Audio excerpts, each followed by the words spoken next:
All right, so what should your instructor's website look like anyways? We've been talking about the details, but how about the big picture?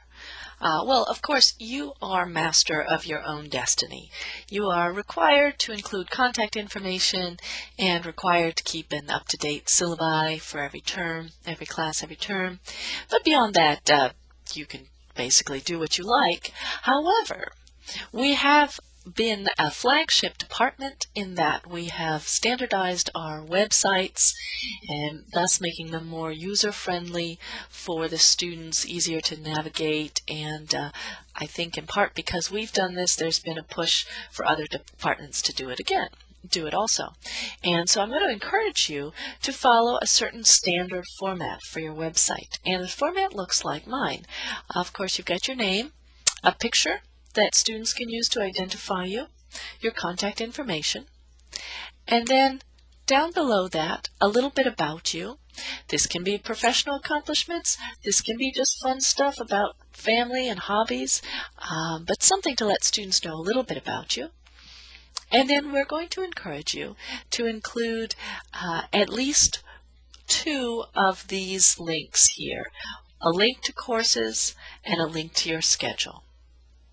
The important information that we'd love to see show up in the courses section of your web page would be a description of each of the classes that you teach. Students really like it if you write your own description.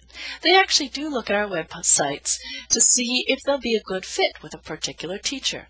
Someone who loves doing group work is looking for an instructor who values group work also.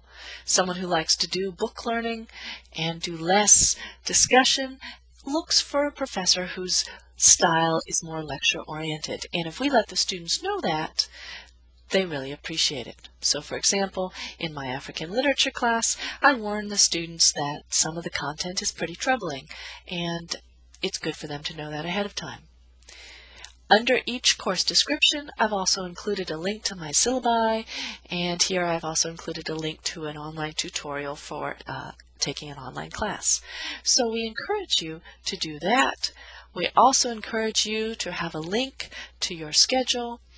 And then, if you'd like, a lot of people have chosen to put some of their interests and activities up on their own page, and that's a great way for students to get to know us. And finally, you can include a page with writing resources or anything else that you're interested in sharing with your students. And of course, these aren't the only links that you can include. There is an unlimited amount of information you can put on your website. But having this standardized format with the picture, about me, and then some standardized links to other resources helps make all our websites look consistent and thus be easy to navigate. So that's my little pitch for your website conforming with my style. And if you'd like, I can copy the HTML from my website, email it to you, and show you how to input it into your website so that you have a pre-made template and you don't have to recreate everything from scratch. With that said, if I can be of any help as you get your website set up, or if you run into any problems while you're doing your website, just give me a call.